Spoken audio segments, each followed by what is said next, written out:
우리 예수님께서 십자가에 못 박히셔서 처참하게 물과 피를 다 쏟으시고 빈 껍데기 같은 그런 육체 남기시고 이렇게 돌아가셨습니다. 그렇지만 성부 하나님께서 살리시고 또 예수님 자신도 하나님이시기 때문에 자신의 권능으로 능력으로 살아나시고 또한 성령께서 예수님을 다시 살아나게 하셨습니다. 즉 삼위일체 하나님께서 이 죽은 예수를 다시 생명의 부활로 이렇게 세워주신 것입니다. 이러한 부활의 생명을 예수님만이 아니고 오늘 예수님을 믿는 우리 모두에게 주신 줄 알고 다 기쁨으로 감사하며 부활하신 예수님께 환영하고 할렐루야로 찬양을 돌리시길 바랍니다. 할렐루야! 아멘. 오늘 설교 제목은 뭐죠? 나름들 함으로 전할 소식입니다. 우리 8절 말씀 다 같이 공독해 보실까요? 그 여자들이 무서움과 큰 기쁨으로 무덤을 빨리 떠나 제자들에게 알게 하려고 다름질할세. 두 개의 감정이 여기 있어요. 무슨 감정이죠? 무서움, 그리고 기쁨. 서로 상반되는 감정입니다. 부활의 메시지에는 이것이 들어있어야 합니다. 그리고 그 여자들이 이렇게 다름질했다. 요한복음 20장 2절에 보면은 이 여자들만 다름질한 게 아니고 이 소식을 들은 베드로도 다름질하고 요한도 다름질했다 했습니다.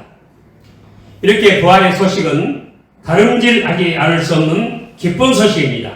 그야말로 복음 중에 복음인 것입니다. 우리 주님은 십자가에 달려서 정말로 굴력적으로 죽으셨습니다. 가시관을 치신 그 머리에서 하염없이 피가 흘러내리다가 멈췄고 마침내 손과 발에 그리고 옆구리에서 이렇게 물과 피를 다 쏟으시고 살인 전문가들 로마 군병에 의해서 죽음이 확인되었습니다.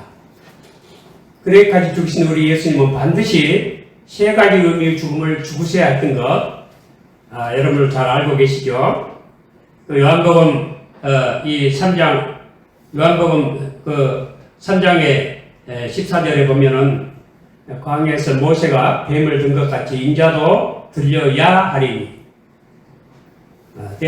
Just as Moses lifted up the snake in the desert, so the Son of Man must be lifted up. Must be lifted up. 반드시 must 해야 한다. 들려야 한다. 반드시 그렇게 죽어야 한다. 예수님의 죽음은 반드시 세 가지 죽음을 죽으셔야 했던 것입니다. 첫째는 반드시 재판을 받고 죽으셔야 했습니다. 둘째는 반드시 나무에 달려 죽으셔야 하셨습니다. 반드시 세 번째는 피를 흘리시고 죽으셔야 했습니다. 왜 꼭 반드시 그렇게 죽으셔야 했을까요? 반드시 그 로마 공의의 재판을 받았습니다. 빌라도에게 로마 그 총독 재판을 받았죠. 왕에게도 재판받았죠. 로마 총독 빌라도에 의해서 사형 판결을 내렸습니다. 이것은 앞으로 모든 믿는 자들에게는 더 이상 재판이 없다. 즉 말하면 심판이 면제됐다 하는 것을 의미하는 것입니다. 우리 요한복음 요한복음에도 이 말씀 잘 기록되어 있습니다. 우리 믿는 자들에게는 다시는 이 5장 14절에 보면 심판이 없다고 기록되어 있습니다. 우리에게는 다시 심판이 없습니다. 이거 확실히 믿으시기 바랍니다. 그래서 예수님 재판받으신 것입니다. 그리고 예수님 반드시 나무에 달려 죽으셔야 했었습니다. 그것은 신명기 21장 13절에나 갈라디아서 3장 13절에 보면 나무에 달려 죽었다는 것은 저주를 상징하는 것이었습니다. 저주를 받은 자마다 나무에 달려 죽는다. 예수님은 저주의 십자가를 지셨습니다. 왜 꼭 그렇게 하셔야 됐을까요? 모든 저주가 변하여 축복이 되게 하기 위해서 그렇게 하셨습니다. 그리고 세 번째는 반드시 피를 흘리고 죽으셔야 하셨습니다. 그냥 죽으면 안 됩니다. 그 피는 생명을 의미합니다. 그래서 예수님의 죽으심은, 피를 흘려 죽으심은 우리에게 생명을, 영생을 주시기 위하여 꼭 그렇게 죽으셔야 하셨던 것입니다. 이렇게 우리 주님은 성경을 읽어서 확실한 죽음을 죽으셨습니다. 그리고 확실한 효과를 담보하는 그런 죽음을 죽으셨습니다. 예수님이 십자가에 금요일 날 다니시고 이제 토요일이 안식일이었죠. 안식일 날 이 예루살렘 성내의 풍경은 정말로 그 아주 묘한 분위기가 그리고 묘한 불안감에 고조되었을 것입니다. 왜냐하면 성전의 휘장이 위에서부터 아래로 쫙 찢어졌습니다. 한 중심이 찢어졌습니다. 그런데 성전의 휘장은 아주 두께가 한 10cm 정도로 된 두꺼운 종이 이런 천인데 말 두 필이 끌어도 안 찢어진대요. 그런데 그것이 찢어졌습니다. 예사일이 아닙니다. 그 성전 맡은 제사장들, 장로들 얼마나 세관을 당황했겠습니까? 불안하게 이를 데 없었고, 그리고 사형 집행 총 책임자인 백부장이 이는 진실로 하나님 아들이었다, 이런 말을 했습니다. 자기들이 지금 주장하고 하나님 앞에 지금 이 참남된 죄인이다, 그런 죄명으로 죽은 그 사람을 하나님의 아들이라고 이렇게 말합니다. 정말 하고 싶지 않은 그런 말을 했습니다. 불안하기 짝이 없습니다. 항의할 수도 없습니다. 거짓 조작을 해서 거짓말 뉴스를 퍼뜨릴 수도 없습니다. 그리고 무덤에서 살아난 사람들이 많이 지금 있습니다. 예수님 죽으실 때 무덤이 이렇게 열리고 많은 성도들이 살아났습니다. 그래서 불안이 고조되고 잠으로 흉흉하게 일 데 없는, 그래서 이 초조에 휩싸여 있는 바로 그런 안식일을 맞이했던 것입니다. 그리고 안식일 후에 첫날이니까 주일입니다. 우리 주님 부활로부터 안식일이 주일로 바뀌죠. 자, 이렇게 부활 후 첫날, 그러니까 주일날 새벽입니다. 이렇게 이 여인들이 막달라 마리아하고 다른 마리아하고 이렇게 또 다른 마리아, 이렇게 이 여인들이 무덤을 찾아갑니다. 무덤을 찾아갔는데 그때 무덤에 찾아가니까 큰 지진이 나고 이렇게 무덤 돌문이 굴려졌습니다. 그리고 천사들이 거기 나타났습니다. 그리고 무덤을 지키던 그 군병들, 그 빌라도가 어리석게도 인봉을 해서 도장을 찍어서 무덤 돌문 굴리지 못한다, 하나님이 하신 일을 사람이 막을 수 있겠습니까? 사람은 권력으로 막을 수 없습니다. 돌문을 봉해놨는데 천사가 나타나서 돌문을 굴려내 버렸습니다. 그걸 보고 군사들이 죽은 자 같이 되었다 하고 기록되어 있습니다. 얼마나 무서웠겠습니까? 그 천사가 도대체 어떤 존재입니까? 그 천사는 소돔과 고모라에 가서 유황과 불을 비처럼 내리셔서 소돔과 고모라를 모두 멸망시켜버리고 그것을 사회로 만들어버린 그런 분들입니다. 그리고 또 다윗 시대의 사무엘하 마지막 장에 보면은 다윗이 큰 실수를 저지르지요. 인구 조사를 합니다. 하나님을 하지 않고 인본주의로 사람의 힘에 의지하려고 하는 것입니다. 그 인구 조사입니다. 그래서 하나님 앞에 벌을 받아가지고 한 천사가 내려와서 7만 명을 죽였습니다. 천사 한 명이 7만 명을 죽였다고. 그리고 히스기야 왕 때 보면은 아수르의 사네립 왕이 랍사게라는 군대 장관을 시켜서 쳐들어와서 이 예루살렘을 공격을 합니다. 예루살렘을 공격을 할 때 아주 참남한 말을 합니다. 도대체 우리가 이런 나라를 다 점령을 했는데 너희 신이 무엇이간데, 너희가 믿는 여호와 하나님이 무엇이간데 우리 왕의 이 군대를 맡겠느냐? 큰 실수를 합니다. 큰 죄를 저지릅니다. 그런데 이것을 막을 힘이 없지요. 그래서 이 히스기야 왕이 이사야에게 편지를 보냅니다. 오늘은 환난과 능력과 책벌이 나리라. 아이를 낳으려 하지만은 낳을 힘이 없음과 같다. 그래서 하나님께 기도하라고 부탁을 합니다. 하나님께 기도하니까 하나님 응답을 하십니다. 걱정하지 말아라. 내가 저 왕을 갈고리로 코를 깨고 입에다 자기를 물려가지고 다시 돌려보내겠고 그 왕은 그 나라 가서 망할 것이다. 죽을 것이다. 예언을 했습니다. 그렇게 응답을 했습니다. 그리고 그날 밤에 천사 한 명이 내려와서 18만 5천 명 아수르 군대를 죽여버렸습니다. 모든 장관들, 지휘관들을 다 죽였습니다. 여러분 18만 5천 명이 하룻밤에 죽기가 쉽습니까? 일본의 원자탄이 떨어졌을 때 하루에 그렇게 많은 사람 죽지 않았다. 7만만, 8만 명 이렇게 죽었다고 하죠. 근데 18만 5천 명을 죽였습니다. 이러한 천사가 나타난 것입니다. 얼마나 무서웠겠습니까? 그래서 이 수직하던 자들이 죽은 자 같이 되었다고 말하고 있습니다. 이렇게 해서 이제 천사가 나타나고 돌문은 걸려졌습니다. 이렇게 해서 예수 그리스도의 부활의 증거가 시작된 것입니다. 여러분, 돌문이 걸려진 것은 부활하신 예수님 나오라고 못 나올까 싶어서 나오기 쉽게 하려고 걸려진 것이 아닙니다. 예수님은 돌문 안 걸려도 얼마든지 나오실 수 있습니다. 문 열지 않고도 들어올 수 있으십니다. 이 돌문이 걸려진 것은 이제 부활의 증거를 시작하게 하신 것입니다.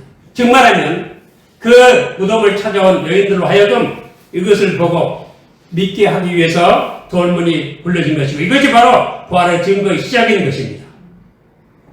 그리고 곧 이어서 확실한 증거가 천사들이 말한 증거가 사실로 나타납니다. 우리 9절, 10절 말씀 공독해 보시겠습니다. 예수께서 저희를 만나 가시되 평안하뇨 하시거늘 여자들이 나아가 그 발을 붙잡고 경배하니 이 예수께서 가라사대 무서워 말라 가서 내 형제들에게 갈릴리로 가라 하라 거기서 나를 보리라 하시니라. 천사들이 말했지만은 믿을 수 없죠. 확실하게 나타나셨습니다. 확실한 증거를 보여주신 것입니다. 그러면서 사도들에게 가서 갈릴리로 가라고 말씀하셨습니다. 왜 갈릴리로 가라고 하셨을까요? 거기서 만나면 안 됐을까요?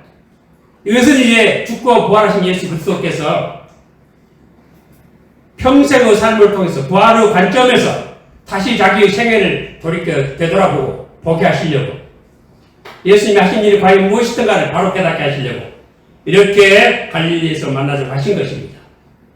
그때 우리 주님의 죽으심과 부활 이 자체는 원래 복음의 짤막한 내용이었습니다. 그러나 예수님이 죽으신 십자가는 제자들에게도 엄청난 걸림돌이었습니다. 예수님이 처음으로 내가 예루살렘에 올라가서 대지상과 그리고 이 장로들과 대지상과 서기관들에게 붙잡혀서 고난을 당하고 이 십자가에 못 박혀 죽지만은 3일 만에 다시 살아날 것이다. 마태복음 16장 21절에 말씀하셨습니다. 처음으로 말씀하셨습니다. 그때 예수님 죽으시고 부활하신다는 말씀도 하셨습니다. 그런데 제자들 귀에는 부활한다, 다시 살아난다는 말은 귀에 들어오지도 않았습니다. 고난을 당하시고 죽는다, 이것밖에 귀에 들어오지 않았던 것입니다. 그래서 베드로가 예수님 붙잡고 주여 그리 마옵소서 이렇게 가나다가 사단아 내대로 물러가라 하는 책망을 받았죠. 그러니까 예수님 십자가는 제자들에게 큰 걸림돌이었습니다. 그러나 부활로 말미암아 이 걸림돌이 제거가 될 것입니다. 그것은 갈릴리로부터 시작될 것입니다. 전에 제자들은 예수님이 반드시 죽어야 했고 그것이 아버지의 정하신 뜻이라는 것을 배우게 될 것입니다.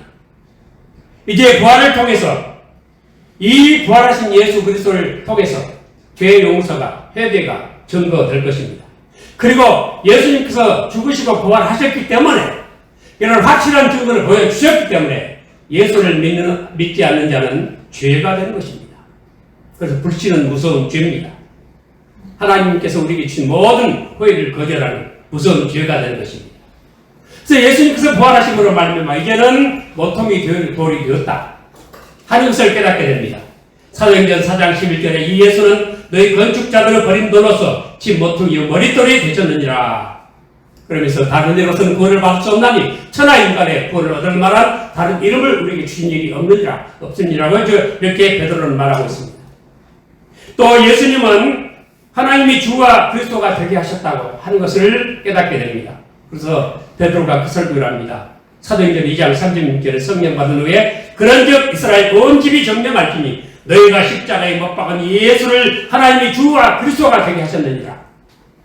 이 말씀이 이스라엘 백성들에게 무서운 충격이었습니다. 왜 충격이었을까요?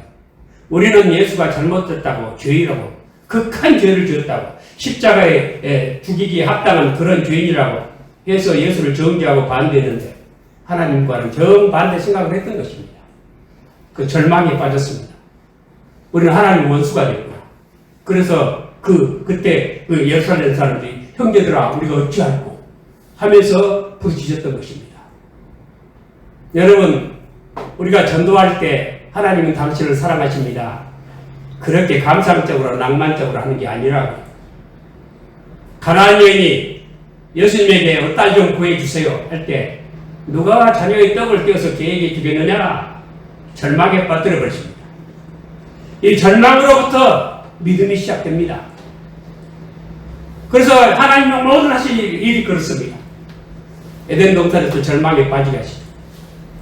저 애굽에 보내셔서 노예 생활로 절망에 빠지게 하시죠. 거기 바다 앞에서 절망에 빠지게 하셨죠. 앞에는 바다가 가로막고 뒤에는 군사들이 쫓아오죠. 빌립보 감옥에 간 수도 그랬죠. 절망에 빠졌죠. 이렇게 해서 구원의 믿음이 생겨나는 것입니다. 요즘은 하나님 당신을 사랑하십니까? 하십니다. 이렇게 시작하니까 아주 복음을 우습게 합니다. 이와 같이 부활하신 예수를 믿지 않으면 님 죄고 죽을 죄다. 우리가 부활하신 예수를 믿지 않은 건 하나님의 원수다. 이거야, 이 믿지 않은 거야말로 무슨 죄다 하는 것을 깨닫게 하십니다. 사도행전 5장 31절에 보면은 이스라엘로 회개케 하사 죄의 사함을 얻게 하시려고 그를 오른손으로 높이사 임금과 구주를 삼으셨느니라 말씀하셨습니다. 이 예수가 임금과 구주라고 이제 확신하게 됐습니다. 그리고 사도행전 10장 36절에 만 위의 주라고 베드로는 고넬료의 집에서 설교를 했습니다. 만 위의 주 대신 예수 그리스도로 말미암아 화평의 복음을 전하사 이스라엘 자손들에게 보내신 말씀이라고 이렇게 증거를 합니다. 갈릴리로 가서 이와 같은 것을 다시 배우게 됩니다. 이와 같이 부활의 관점에서 십자가 되신 그리스도에 대해서 베드로는 사도행전 2장 22절 24절 이렇게 말합니다. 이스라엘 사람들아 이 말을 들으라. 너희도 아는 바에 하나님께서 나사렛 예수로 큰 권능과 기사와 표적을 너희 가운데서 베푸사 너희 앞에서 그를 증거하셨느니라. 그가 하나님의 정하신 뜻과 미리 아신 대로 내어준 바 되었거늘 너희가 법 없는 자들의 손을 들어 못 박아 주겠으나 하나님께서 사망의 고통을 풀어 살리셨으니 이는 그가 사망에게 애쓸 수 없었음이라 라고 담대하게 외칠 수 있게 되었던 것입니다. 주님의 십자가는 죽음의 세력을 이기기 위한 유일한 비결인 것을 깨우치게 하시고 갈릴리로 가자, 갈릴리로 오라. 거기서 다시 한번 부활의 관점에서 내가 해야 했던 모든 일들을 다시 한번 이렇게 돌이켜보라 해서 갈릴리로 부르신 것입니다. 여러분, 우리는 성경을 우리 갈릴리로 삼아서 주님은 낮아지심으로 말미암아 높아진 이 위대한 진리를 깨달아야 하겠습니다. 그리고 우리도 이 다름질하는 자세로 이 소식을 전하는 사람이 되어야 하겠습니다. 이 세상 모든 사람은 하나도 예외 없이 다 사형 선고를 받은 사형수입니다. 자기 차례를 지금 기다리고 있습니다. 저 역시 얼마 남지 않았습니다. 그러나 사는 길이 있습니다. 영원히 사는 길이 있습니다. 사망을 영원히 사망시켜버리시고 부활하신 주님의 이름을 믿으면 영생을 하게 되어 있습니다. 이 진리가, 이 복음이 필요 없는 사람은 아무도 없습니다. 그렇지만 이 복음을 믿지 않는 사람이 있는 것입니다. 혹시 돈을 많이 벌면 영생을 할까? 출세를 하면 영생을 할까? 성공을 하면 영생을 할까? 뭔가 업적을 남기면 영생을 할까? 아닙니다. 예수 그리스도에게만 영생이 있습니다. 영원히 죽을 수밖에 없는 사람들은 부활하신 예수님을 통해서만 영생으로 들어갈 수가 있습니다. 고린도전서 15장 20절 22절에 그러나 이게 그리스도께서 죽은 자 가운데서 다시 살아나 잠자는 자들의 첫 열매가 되셨도다. 사망이 사람으로 말미암았으니 죽은 자의 부활도 사람으로 말미암는도다. 아담 안에서 모든 사람이 죽은 것 같이 그리스도 안에서 모든 사람이 삶을 얻으리라. 이렇게 모두 부활하신 그리스도 안에서 영생을 얻습니다. 우리가 그할 집은 이미 준비되어 있습니다. 요한계시록 22장 1절 5절에 또 제가 수정같이 만든 생명수의 강을 내게 보이니 하나님과 및 어린 양의 보좌로부터 나서 길 가운데로 흐르더라. 광 좌우에 생명나무가 있어 12가지 실과를 맺히되 달마다 그 실과를 맺히고 그 나무 잎사귀들은 만국을 소송하기 위하여 있더라. 다시 저주가 없으며 하나님과 그 어린 양의 보좌가 그 가운데 있으리니 그의 종들이 그를 섬기며 그의 얼굴을 볼 터이요 그 이름도 저희 이마에 있으리라. 다시 밤이 없겠고 등불과 햇빛이 쓸데없으니 이는 주 하나님이 저에게 비치심이라. 저희가 세세토록 왕노릇하리로다 약속을 하셨습니다. 우리는 이 말씀 믿습니다. 그러면 우리도 달려야 되겠습니다. 어디로 달려야 하겠습니까? 가장 가까운 가족으로부터 달려가야 되겠습니다. 모든 친지들에게, 친구들에게 달려가야 합니다. 우리는 주님의 부활의 증인으로 살아가야 합니다. 토마스 선교사가 복음을 들고 우리 대한민국에 달려온 이후로 많은 선교사들이 달려왔습니다. 저희 부모님이 어렸을 때 저 전라남도 고흥고 파령산 깊은 대우동 산 속에 일본군의 침략을 피해가지고 거기 숨어 들어가셨습니다. 근데 구레인이라는 선교사가 미국 분이죠. 박사기가 6개인가 7개인가 있다고 제가 그건 못 봤어요. 그분이 거기까지 달려와서 복음을 전했습니다. 그런데 중국의 그 사서상경을 줄줄 외는 거예요. 미국 사람이 깜짝 놀래가지고 감동을 받아가지고 예수 믿게 됐습니다. 상도 잘라버렸습니다. 그러다가 아버지에게 쫓겨났습니다. 그래서 예수 못 믿겠다고 하니까 아버지가 영원한 죽음으로 들어가는데 아버지가 야단치는 게 뭐 그게 무섭느냐. 지금 아버지가 낭떠러지 떨어져 죽게 되는데 그만 그것을 가만 잡고 있느냐. 말 때리고 맞을지라도 붙잡고 예수 믿도록 구원시켜야겠다. 이래서 다시 돌아와서 아버지에게 다시 강구를 했습니다. 그래서 우리 할아버지죠. 할아버지도 회개하고 이 도야말로 우리 인간이 배워야 할 참된 진리다. 참된 도다. 이렇게 고백을 했습니다. 그 이후에도 많은 선교사들이 달려왔습니다. 구레인 선교사 이후에 보이얼 선교사가 달려왔습니다. 그분은 제가 봤습니다. 시골에 전기도 없고 길도 도로 포장도 안 된 그 시골길 순천 성경학교 교장 선생님인 줄 알아요. 거기서부터 집차를 타고 늘 다니셨고 세례를 베푸시고 그러셨습니다. 그 위에 서고동 선교사가 또 달려왔습니다. 여러분, 복음은 부활하신 예수님은 우리를 발걸음을 달리게 만듭니다. 오늘 이 말씀 들으시고 여러분 달려가시기를 바랍니다. 우리는 다 사형수들입니다. 사는 길은 예수, 부활하신 예수님, 사망을 이신 예수님 믿는 길밖에 없습니다. 이런 확신 가지고 우리도 죽은 사람을 살려내는 이러한 선한 일의 주인공이 다 되시길 오늘 주님 이름으로 축원을 드립니다. 아멘.